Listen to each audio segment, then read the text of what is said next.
Alexa, Magic Minute. Hey guys, Alan here, and today I'm going to be showing you how to look more professional on your Zoom magic shows. So, stay tuned. Hey guys, Alan with the Magic Minute here, and this is your first time on the channel. I'm a full-time professional magician, and I give my tips, tricks, tutorials, and a lot of other cool magic-related content just like this video. So if that sounds cool to you, you should hit that subscribe button and that little bell icon, that way you don't miss a single video. Today we are talking about how to present a professional image on Zoom. I am shooting this in my bedroom, but you know what? Still looks pretty good, right? I'm going to show you how I do this step by step and give you some suggestions on some equipment that you might look at picking up to give yourself a professional image. And I'm going to be going over both the options that I have here in studio that I use, and also some more budget options that might be a little bit more friendly if you are just getting into this and don't want to drop a lot of money on it. So the first thing we're going to worry about is sound. So you may have heard it before if you've been hunting around on how to get video quality better and all these kinds of things on YouTube, but sound is so important. Without good sound, people will just turn off your video. Even if you're a magician and you're doing visual representation stuff, sound is still more important. If people can't hear you and hear your patter or hear your instructions that you're trying to give through the screen, and it's all unclear or garbly, it doesn't matter how pretty it is, nobody's going to want to stick around for that call. So how do we improve our audio? Well, there's a couple things we can do. I'm going to show you what I have here set up in my studio and what I use. Not when I'm filming a video, I'm using a different type of microphone, but I use a different microphone for Zoom calls and for other live streaming things. And that's this guy right here. This is my Blue Yeti USB microphone. It's on a mount arm and a pop filter and all this stuff, and we'll get into what all that is here in a second. First, what do you need to know about microphones? Well, a microphone that you're going to want for a call like this typically is a USB microphone, a USB cardioid microphone to be specific. Cardioid talks about the pickup pattern that the microphone hears, what it hears in its environment around it.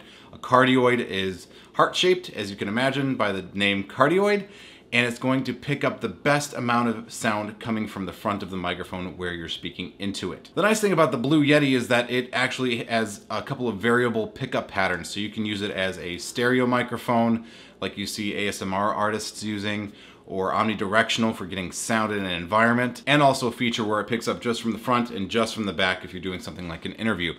For this type of video though, or for Zoom calls, you're really only going to be using yourself to talk, presumably, to your digital audience, and a cardioid pattern USB microphone is a great option. So you don't necessarily need to go out and get what I have. A Blue Yeti microphone is just what I have personally. I bought it originally for podcasts, and so it made sense to have the different types of pickups.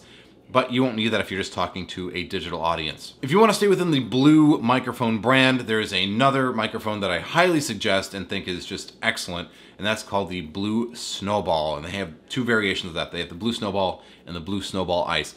Links for all these things will, of course, be in the description below. So what is the Blue Snowball? Well, it's the little brother of the Blue Yeti, and it is just a cardioid microphone. It just picks up your voice from when you're talking directly in front of it. The good news is they can be had for about half or even a third of the price of Blue Yeti microphones, and if you don't need the other stuff, save that money, put it into one of the other things on this list. Now, while this is not an extensive tutorial video on how to use each of these particular items, it is kind of a guide to what kinds of things you want to consider whenever you're doing one of these Zoom calls. If you want a more detailed tutorial on any of the products that I'm talking about in this video, please leave me a comment down below and I will make a response for you. Now, some other things to consider whenever you're getting a microphone are what's called a boom arm and a pop filter. And these are not just for decoration, they're just not to make you look cool. They have very specific purposes, and I will go over what they are now. Okay, so first, the boom arm. This is mounted to my desk and allows this microphone to bend and flex and hover in space and move around all over my desk. What does that allow me to do? Well, one, it's a nice way to manage where the microphone is and get it placed just in front of my mouth when I'm speaking, so that way you're getting the clearest amount of sound going directly into the microphone, therefore the clearest recording or clearest sound over the teleconferencing call. It also keeps the microphone from picking up desk noise. Noise from whenever you're maybe typing or if you're performing on your table, anything like that. This helps deaden the sound by having this boom arm. Now you'll notice also here I have this. For the Blue Yeti, this is looks a little bit different than you would see in other style microphones, but this is a shock mount, and depending on what microphone you have, you'll have to look up a shock mount for that particular microphone. This one has a kind of a strange thread pattern, and so I have to use a custom mount for it.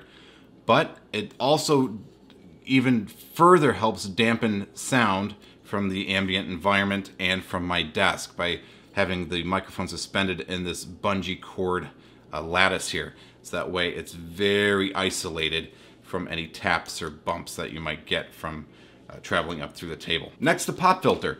This is not just to look cool. I was talking to my brother-in-law today, and he is looking at doing video game streaming, and for the longest time he thought these were basically like hood ornaments for microphones. He thought that their only purpose was to make you look cool.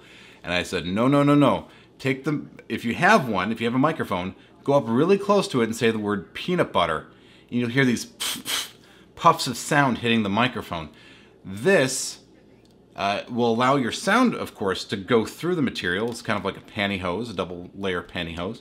But what it does is it prevents the air from hitting the microphone and creating what's called plosives, those puffs of air that you hear whenever you have an unshielded microphone. Another popular option for a lot of people is a wind cover, and that is just a thin foam that is like a shield that just slides over the microphone and will help dampen the noise as well. I prefer pop filters. I think they work a little bit better, but that is a personal preference kind of thing. So we've covered a lot about microphones, and in next week's video we're going to be talking a little bit finally about video and lighting equipment to help elevate your Zoom shows even further.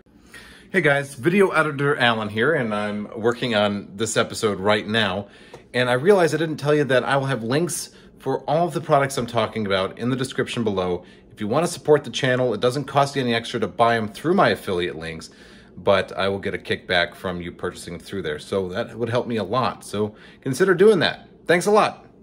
If you like this video and you got value out of it, consider giving me a thumbs up, sharing this with your friends, especially if they're trying to work on their own Magic Zoom shows. And I will see you guys in the next one. Thank you so much for watching. See you soon.